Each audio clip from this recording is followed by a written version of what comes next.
Hello and welcome. So today I'm just going to be talking about Lysimachia punctata. This is probably my favorite plant of all time. This here is a large perennial colonizing plant. It's cold hardy to about -14, -16, -17 degrees Celsius. And it produces these beautiful drifts of yellow color all throughout the summer. So it's, as I said, it's a clonal colonizing plant, so you want to make sure that you have a place where you can keep it at bay. You don't want to restrain it to too small of a container because then the roots tend to get a little bit superimposed and then they start to reflex on themselves and then you get root girdling, so you want to give them a lot of space. So the bloom period of this plant is anywhere from May to June to July, even into August. They bloom most profusely here in June, and man, I just love the lighting today. Today's just been great. It's been my first great day in a while. I've had good days, but today's been really great. So a few things that I really wanted to mention about this plant is they do self-seed quite a bit, so you'll find little clumps growing elsewhere.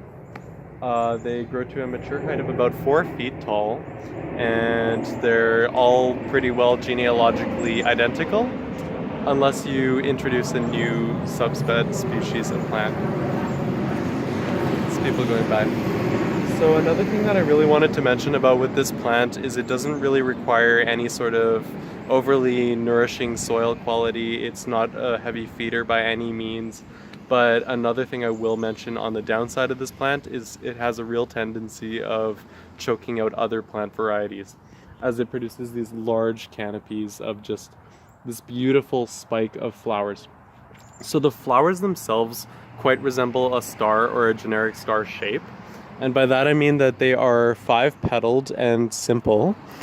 Some of them bloom very fragrantly, and other ones are a little bit more muted and subdued, but all of them have at least a slight fragrance into the late evening. And another thing I really wanted to mention is there's also variegated varieties.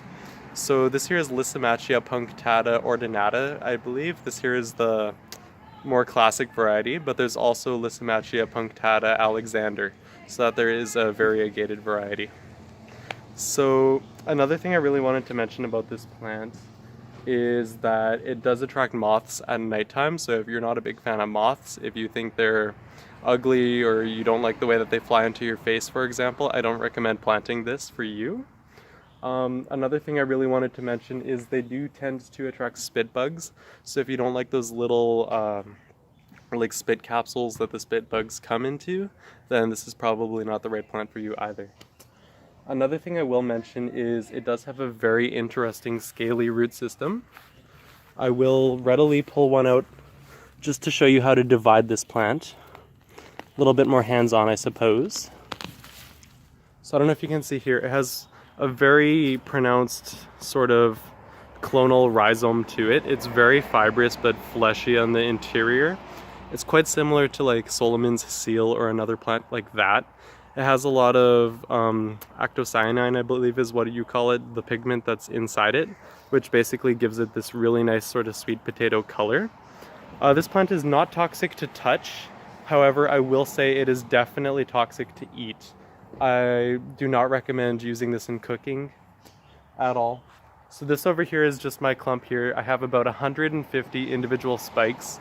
I started it from one clipping from my grandpa in 2016, just to give you a sense of how wide of a range this plant has and how big of a footprint it has in just a few years. And it's just quite marvelous. I think it's one of the best plants out there in my opinion. So you can just replant these. You want to plant them at the same soil level that you found them at. They have many eyes. I don't know if you can see here, there's a tiny little eye. Just waiting for my camera to focus. There's 3 eyes that I can notice, 4 eyes actually on this individual piece. And each and every single individual one should produce blooms for you within the next season. So this here is a very long-lived perennial. It grows in excess of 10 years. It's quite suitable for a cottage garden. Just a little bit of trivia about this plant. It's named after Lysimachus, who was an ancient king of Thrace. This plant naturally occurs in Asia Minor, so many parts of modern-day Turkey and Syria as well, and parts of Central Europe into Hungary and Czech Republic, Slovenia, Slovakia. and even former Yugoslavia. So you'll find this here in Bosnia and Herzegovina, you'll find it in Croatia, you'll even find it in Macedonia, North Macedonia, and parts of Greece. Naturally occurring, but it is naturalized all over North America. And yeah, so this here is Lysimachia punctata. Many of the plants in the genus Lysimachia are actually trailing plants. Many of them do exhibit a little bit more of a mounded growth habit to them. And one more of my neighbors. And I will say they go this really beautiful, I think personally underrated, red and orange and copper and gold color, especially around the margins in the late fall, so around Halloween time here in the northern hemisphere.